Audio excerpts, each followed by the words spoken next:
Long video upload ಮಾಡಿದ ಮೇಲೆ ನೀವು ಕಸ್ಟಮ್ ಥಂಬ್ನೇಲ್ನ ಎಡಿಟ್ ಮಾಡ್ಬೋದು YT ಸ್ಟುಡಿಯೋಗೆ ಹೋಗಿ. ಬೈ ಚಾನ್ಸ್ ನಿಮ್ಗೆ ಅದು ಗೊತ್ತಿಲ್ಲ ಅಂದರೆ ನಾನು ಅದ್ರ ಮೇಲೆ ವಿಡಿಯೋ ಮಾಡಿದ್ದೀನಿ, ಐ ಬಟನಲ್ಲಿ ಕೊಟ್ಟಿರ್ತೀನಿ, ಹೋಗಿಬಿಟ್ಟು ಚೆಕ್ ಮಾಡಿ. ಆದರೆ ನಾನು ಹೇಳ್ಕೊಡ್ತಾ ಇರೋದು ಶಾರ್ಟ್ಸ್ ವಿಡಿಯೋದಲ್ಲಿ. ನೀವು ಶಾರ್ಟ್ಸ್ ವಿಡಿಯೋದಲ್ಲಿ ಅಪ್ಲೋಡ್ ಆದಮೇಲೆ ಕಸ್ಟಮ್ ಥಂಬ್ನೇಲ್ ಎಡಿಟ್ ಮಾಡೋಕ್ಕಾಗಲ್ಲ. ಅದಕ್ಕೋಸ್ಕರ ಅದನ್ನು ಯಾವ ಥರ ಎಡಿಟ್ ಮಾಡಬೇಕು ಅಪ್ಲೋಡ್ ಮುಂಚೆನೇ ನೀವು ಅದಕ್ಕೆ ಥಂಬ್ನೇಲ್ ಹಾಕಬೇಕು. ಅದನ್ನು ಯಾವ ಥರ ಹಾಕಬೇಕು ಅಂತ ಹೇಳ್ಕೊಡ್ತಾ ಇದ್ದೀನಿ. ಆದರೆ ಕಸ್ಟಮ್ ಥಂಬ್ನೇಲ್ ಹಾಕೋಕ್ಕಾಗಲ್ಲ. ನಾರ್ಮಲ್ ಆಗಿ ನೀವು ಅದನ್ನು ಯಾವ ಥರ ಎಡಿಟ್ ಮಾಡಬೇಕು ಅಂತ ನಿಮಗೆ ಈ ವಿಡಿಯೋದಲ್ಲಿ ತಿಳಿಸ್ಕೊಡ್ತಾ ಇದ್ದೀನಿ. ನೀವು ವಿಡಿಯೋನ ಸ್ಕಿಪ್ ಮಾಡದೆ ವಾಚ್ ಮಾಡಿ, ನೀವು ಪ್ರಾಕ್ಟಿಕಲ್ ಆಗಿ ಹೇಳ್ಕೊಡ್ತೀನಿ ಅಂತ ಹೇಳ್ತಾ ವಿಡಿಯೋ ಶುರು ಮಾಡೋಣ ಬನ್ನಿ. ನೋಡಿ, ನೀವು ವಿಡಿಯೋದಲ್ಲಿ ಶಾರ್ಟ್ಸ್ ವಿಡಿಯೋದಲ್ಲಿ ಕಸ್ಟಮ್ ಥಂಬ್ನೇಲ್ ಎಡಿಟ್ ಮಾಡೋಕ್ಕಾಗಲ್ಲ. ಅದಕ್ಕೆ ಏನು ಮಾಡಬೇಕು, ನೀವು ವಿಡಿಯೋ ಕ್ರಿಯೇಟ್ ಮಾಡ್ತಿರಲ್ಲ, ಶಾರ್ಟ್ ವಿಡಿಯೋ ಕ್ರಿಯೇಟ್ ಮಾಡ್ತಿರಲ್ಲ, ಅದರಲ್ಲೇ ನೀವು ಡೈರೆಕ್ಟೂ ಹಾಕ್ಬೋದು. ಅದ್ರ ಮುಂಚೆ ನಿಮಗೆ ಯಾವ ಥರ ಥಂಬ್ನೇಲ್ ಬೇಕಲ್ಲ ಅದನ್ನು ಎಡಿಟ್ ಮಾಡಬೇಕು. ಅದನ್ನು ಯಾವ ಥರ ಎಡಿಟ್ ಮಾಡ್ಬೇಕಂತ ತಿಳಿಸ್ಕೊಡ್ತಾ ಇದ್ದೀನಿ. ವಿಡಿಯೋ ಕ್ರಿಯೇಟ್ ಮಾಡಬೇಕಾದ್ರೆ ನೀವು ಯಾವ್ದು ಆ್ಯಪ್ ಯೂಸ್ ಮಾಡಿರ್ತಿರಲ್ಲ, ಲೈಕ್ ಇನ್ಶಾಟ್, ಕೈನ್ ಮಾಸ್ಟರ್, ನಿಮಗೆ VN, ನಿಮಗೆ ಯಾವ್ದು ಇಷ್ಟ ಇದೆ ಆ ಆ್ಯಪಲ್ಲಿ ಕ್ರಿಯೇಟ್ ಮಾಡಿ. ನಾನು ಇನ್ಶಾಟ್ ಆ್ಯಪಿಂದ ತಿಳಿಸ್ಕೊಡ್ತಾ ಇದ್ದೀನಿ. ನಾನು ಅದು ಎಡಿಟ್ ಮಾಡಿ ತೋರಿಸ್ತೀನಿ ಯಾವ ಥರ ಮಾಡಬೇಕಂತ. ನೀವೇನು ಮಾಡಬೇಕು, ಫಸ್ಟು ಇನ್ಶಾಟ್ ಆ್ಯಪ್ ಓಪನ್ ಮಾಡಿ. ಓಪನ್ ಮಾಡಿದ ಮೇಲೆ ಇಲ್ಲಿ ನ್ಯೂ ಮೇಲೆ ಕ್ಲಿಕ್ ಮಾಡಿ. ಕ್ಲಿಕ್ ಮಾಡಿದ ಮೇಲೆ ನೀವು ಯಾವುದು ಫಸ್ಟಿಗೆ ವಿಡಿಯೋ ಮಾಡಿ ಇಕ್ಕಿರ್ತೀರ ಆ ವಿಡಿಯೋನು ತೊಗೊಂಬರ್ಬೇಕು. ಆ ವಿಡಿಯೋದಲ್ಲೂ ಎಡಿಟ್ ಮಾಡ್ಬೋದು, ಏನು ತೊಂದರೆ ಇಲ್ಲ. ನೋಡಿ, ನಾನು ರೀಸೆಂಟಾಗಿ ವಿಡಿಯೋ ಮಾಡಿದ್ದೆ, ಅದನ್ನು ಅದರಲ್ಲೇ ಹಾಕಿ ತೋರಿಸ್ಬಿಡ್ತೀನಿ ನಿಮಗೆ.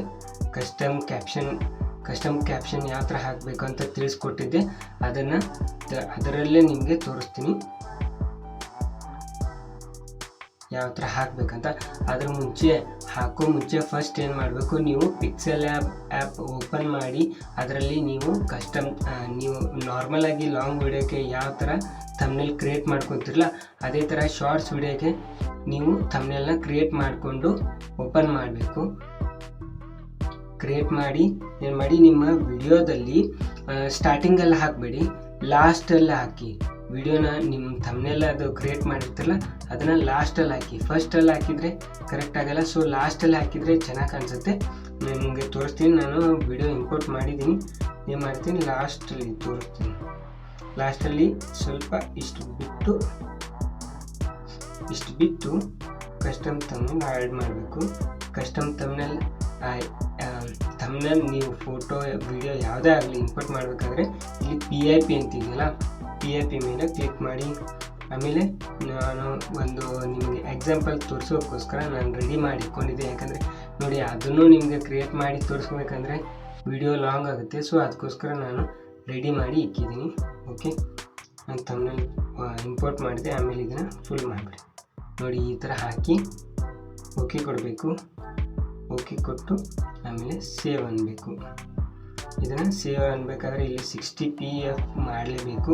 1080p ಮಾಡಿ ಸೇವ್ ಮಾಡಿ.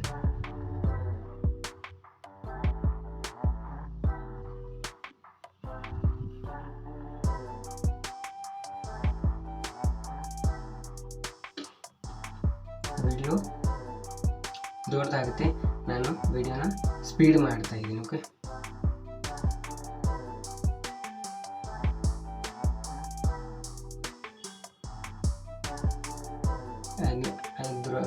ಅದು ಆಗೋಷ್ಟರಲ್ಲಿ ನೀವೇನಾದರೂ ನನ್ನ ಚಾನಲ್ಗೆ ಹೊಸಬರಾಗಿದ್ದರೆ ಚಾನಲ್ಗೆ ಸಬ್ಸ್ಕ್ರೈಬ್ ಮಾಡಿ, ಹಾಗೆ ವಿಡಿಯೋಕ್ಕೆ ಲೈಕ್ ಮಾಡೋದು ಮರಿಬೇಡಿ. ಬಂತು, ನಾನು ನಿಮಗೆ ಇವಾಗ ಶಾರ್ಟ್ಸ್ ವಿಡಿಯೋ ಅಪ್ಲೋಡ್ ಮಾಡಿ ತೋರಿಸ್ತೀನಿ. ನಿಮಗೆ ಯಾವ ಥರ ಅಪ್ಲೋಡ್ ಮಾಡಿ ಯಾವ ಥರ ಥಂಬ್ನೇಲ್ ಕಾಣಿಸುತ್ತೆ ಅಂತ ತೋರಿಸ್ತೀನಿ. ನಿಮಗೆ ಯಾವ ಥರ ಕೂಡಿಸ್ಬೇಕಾದ್ರೂ ತೋರಿಸ್ತೀನಿ. ನಾನು ನಿಮ್ಮ ಯೂಟ್ಯೂಬ್ ಆ್ಯಪ್ ಓಪನ್ ಮಾಡಿದ ಮೇಲೆ ನಾನೇನು ಮಾಡ್ತೀನಿ, ನನ್ನ ಚಾನಲ್ಲೇ ಓಪನ್ ಮಾಡ್ತೀನಿ. ಡೈರೆಕ್ಟು ಓಪನ್ ಮಾಡಿನೇ ಶಾರ್ಟ್ಸ್ನ ಅಪ್ಲೋಡ್ ಮಾಡ್ತೀನಿ. ಇಲ್ಲಿ ಪ್ಲಸ್ ಇದೆಯಲ್ಲ, ಪ್ಲಸ್ ಮೇಲೆ ಕ್ಲಿಕ್ ಮಾಡಿ. ಕ್ಲಿಕ್ ಮಾಡಿದ್ಮೇಲೆ ನೀವು ಯಾವುದು ವಿಡಿಯೋ ಅಪ್ಲೋಡ್ ಮಾಡಬೇಕಲ್ಲ ಶಾರ್ಟ್ಸಲ್ಲಿ, ಆ ಶಾರ್ಟ್ಸ್ ಮೇಲೆ ಕ್ಲಿಕ್ ಮಾಡಿಬಿಟ್ಟು ಈ ಥರ ಓಪನ್ ಮಾಡಿ.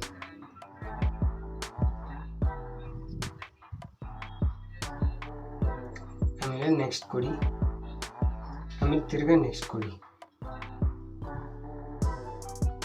ನೆಕ್ಸ್ಟ್ ಕೊಟ್ಟ ಮೇಲೆ ಇಲ್ಲಿ ಮೇನ್ ಪಾಯಿಂಟ್ ಇಲ್ಲೇ ಇರೋದು, ಯಾಕಂದರೆ ನೀವು ಅಪ್ಲೋಡ್ ಆದಮೇಲೆ ನಿಮಗೆ ಆಗಲ್ಲ ಥಂಬ್ನೇಲ್ ಹಾಕೋಕ್ಕೆ. ಸೊ ಅದಕ್ಕೋಸ್ಕರ ಏನು ಮಾಡಬೇಕು, ಇಲ್ಲಿ ವಿಡಿಯೋ ಮೇಲೆ ಇಲ್ಲಿದೆ ನೋಡಿ, ಪೆನ್ಸಿಲ್ ಐಕಾನ್ ಇದೆ ನೋಡಿ, ಇದರ ಮೇಲೆ ಕ್ಲಿಕ್ ಮಾಡಿ. ಕ್ಲಿಕ್ ಮಾಡಿಬಿಟ್ಟು ಇಲ್ಲಿ ಇಷ್ಟೊಂದು ಬರ್ತಾವೆ.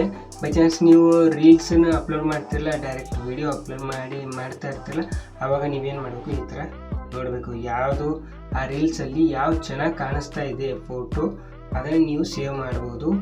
ಮಾಡಿ ಈ ಥರ ಟಿಕ್ ಮಾಡಿ ಇಟ್ಕೋಬೋದು. ಈ ಥರ ಹಾಕಿ ಆಮೇಲೆ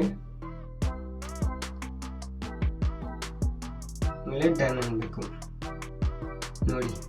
ನಂದು ಯೂಟ್ಯೂಬ್ ನನ್ನ ಶಾರ್ಟ್ಸ್ ವಿಡಿಯೋಗೆ ಥಂಬ್ನೇಲ್ ಕೂತ್ಕೊಂತು. ಆಮೇಲೆ ಇಲ್ಲಿ ಕ್ಯಾಪ್ಷನ್ ಹಾಕಬೇಕು. ಇದಂತೂ ಎಲ್ಲ ನಿಮ್ಗೆ ಗೊತ್ತೇ ಇದೆ.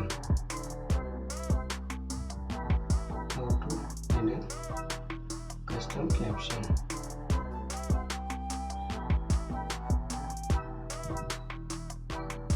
ನಾನು ಸುಮ್ಮನೆ ಎಕ್ಸಾಂಪಲ್ ಮಾಡ್ತಾ ಇದ್ದೀನಿ. ಓಕೆ,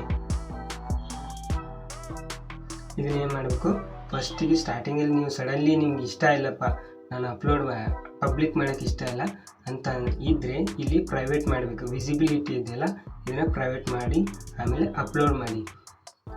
ಹಾಗೆ ನಿಮಗೆ ಫುಲ್ ಶಾರ್ಟ್ಸ್ ವಿಡಿಯೋ ಅಪ್ಲೋಡ್ ಮಾಡೋದು ಯಾವ ಥರ ಅಂತ ಗೊತ್ತಿಲ್ಲ ಅಂದರೆ ನಾನು ಅದ್ರ ಮೇಲೆ ವಿಡಿಯೋ ಮಾಡಿದ್ದೀನಿ, ಐ ಬಟನ್ ಕೊಟ್ಟಿರ್ತೀನಿ, ಹೋಗ್ಬಿಟ್ಟು ಚೆಕ್ ಮಾಡಿ. ಆಮೇಲೆ ಇಷ್ಟು ಕೊಟ್ಟ ಮೇಲೆ ಅಪ್ಲೋಡ್ ಶಾರ್ಟ್ಸ್ ಅನ್ಬೇಕು. ಶಾರ್ಟ್ಸ್ ವಿಡಿಯೋ ಅಪ್ಲೋಡ್ ಆಯಿತು. ಇವಾಗ ನಂದು ವಿಡಿಯೋಗೆ ಥಂಬ್ನೇಲ್ ಕೂತ್ಕೊಂಡಿರುತ್ತೆ, ಅದು ಶಾರ್ಟ್ಸ್ ವಿಡಿಯೋಗೆ ಥಂಬ್ನೇಲ್ ಕೂತ್ಕೊಂಡಿರುತ್ತೆ. ವಿಡಿಯೋ ಅಪ್ಲೋಡ್ ಆಗ್ತಾ ಇದೆ, ಅದನ್ನು ತೋರಿಸ್ಬಿಡ್ತೀನಿ ನಿಮ್ಗೆ ಥಂಬ್ನೇಲ್ ಕೂತ್ಕೊಂಡಿದೆಯಾ ಇಲ್ಲ ಅಂತ ಪ್ರಾಕ್ಟಿಕಲ್ ಆಗಿ. YT ಸ್ಟುಡಿಯೋ ಓಪನ್ ಮಾಡ್ತೀನಿ. ಓಪನ್ ಮಾಡಿ ಇಲ್ಲಿ ವಿಡಿಯೋಸ್ ಇದೆಯಲ್ಲ, ವಿಡಿಯೋಸ್ ಮೇಲೆ ಕ್ಲಿಕ್ ಮಾಡಿ, ಯಾಕಂದರೆ ಇನ್ನೂ ಪಬ್ಲಿಕ್ ಮಾಡಿಲ್ಲ ಅದಕ್ಕೋಸ್ಕರ. ಆಮೇಲೆ ಇಲ್ಲಿ ಶಾರ್ಟ್ಸ್ ಮೇಲೆ ಕ್ಲಿಕ್ ಮಾಡಿ. ಕ್ಲಿಕ್ ಮಾಡಿದ್ಮೇಲೆ ಅದು HD ತೊಗೊತಾ ಇದೆ ನೋಡಿ. ನನ್ನ ಶಾರ್ಟ್ಸ್ ವಿಡಿಯೋಗೆ ಕಸ್ಟಮ್ ಥಂಬ್ನೇಲ್ ಕೂತ್ಕೊಂತು. ನೀವು ಈ ಥರ ಕಸ್ಟಮ್ ಥಂಬ್ನೇಲ್ ಎಡಿಟ್ ಮಾಡ್ಬೋದು ಶಾರ್ಟ್ಸ್ ವಿಡಿಯೋಗೆ. ನೋಡಿದ್ರಲ್ಲ ಫ್ರೆಂಡ್ಸ್, ನಿಮ್ಮ ಶಾರ್ಟ್ಸ್ ವಿಡಿಯೋಗೆ ಯಾವ ಥರ ಕಸ್ಟಮ್ ಥಂಬ್ನೇಲ್ ಎಡಿಟ್ ಮಾಡಬೇಕು ಅಂತ ನಿಮಗೆ ನಾನು ಈ ವಿಡಿಯೋದಲ್ಲಿ ತಿಳಿಸ್ಕೊಟ್ಟಿದ್ದೀನಿ. ನೀವು ಈಸಿಯಾಗಿ ಯಾವ್ದು ವಿಡಿಯೋಗಾದರೂ by chance normal reels upload ಮಾಡ್ತಾ ಇರ್ತೀರಲ್ಲ, ನಿಮ್ಗೆ ಅದರಲ್ಲಿ ಯಾವುದು ಇಷ್ಟ ಆಗುತ್ತೆ ಅದ್ರ ಮೇಲೆ ಕ್ಲಿಕ್ ಮಾಡಿ ಆಮೇಲೆ ಡನ್ ಅನ್ನಿ, ಅದೇ ಕೂತ್ಕೊಳ್ಳುತ್ತೆ. ಅದು ಥಂಬ್ನೇಲ್ ಒಂಥರ ಥಂಬ್ನೇಲ್ ಕಸ್ಟಮ್ ಥಂಬ್ನೇಲ್ ಆಗೋಯ್ತು. ಸೊ ನೀವು ಈ ಥರ ಕಸ್ಟಮ್ ಥಂಬ್ನೇಲ್ನ ಎಡಿಟ್ ಮಾಡ್ಬೋದು. ನಾನು ಹೇಳ್ಕೊಟ್ಟಿರೋದು ನಿಮ್ಗೇನಾದರೂ ಇಷ್ಟ ಆದರೆ ಈ ವಿಡಿಯೋಕ್ಕೆ ಲೈಕ್ ಮಾಡಿ, ಚಾನಲ್ಗೆ ಹೊಸಬರಾಗಿದ್ದರೆ ಚಾನಲ್ಗೆ ಸಬ್ಸ್ಕ್ರೈಬ್ ಮಾಡಿ. ಹಾಗೆ ನಿಮ್ಗೇನಾದರೂ ಶಾರ್ಟ್ಸ್ ವಿಡಿಯೋ ಅಪ್ಲೋಡ್ ಮಾಡೋಕ್ಕೆ ಗೊತ್ತಿಲ್ಲ ಅಂದರೆ ಈ ವಿಡಿಯೋ ನೋಡಿ. ಬೈ ಚಾನ್ಸ್ ಕಸ್ಟಮ್ ನಿಮ್ಮ ಲಾಂಗ್ ವಿಡಿಯೋಗೆ ಥಂಬ್ನೇಲ್ ಹಾಕೋಕ್ಕೆ ಗೊತ್ತಿಲ್ಲ ಅಂದರೆ ಈ ವಿಡಿಯೋ ನೋಡಿ ಅಂತ ಹೇಳ್ತಾ ವಿಡಿಯೋ ಇಲ್ಲಿಗೆ ಮುಗಿಸ್ತಾ ಇದ್ದೀನಿ. ಇನ್ನೊಂದು ವಿಡಿಯೋದಲ್ಲಿ ಸಿಗೋಣ. ಟಾಟಾ, ಬಾಯ್ ಬಾಯ್.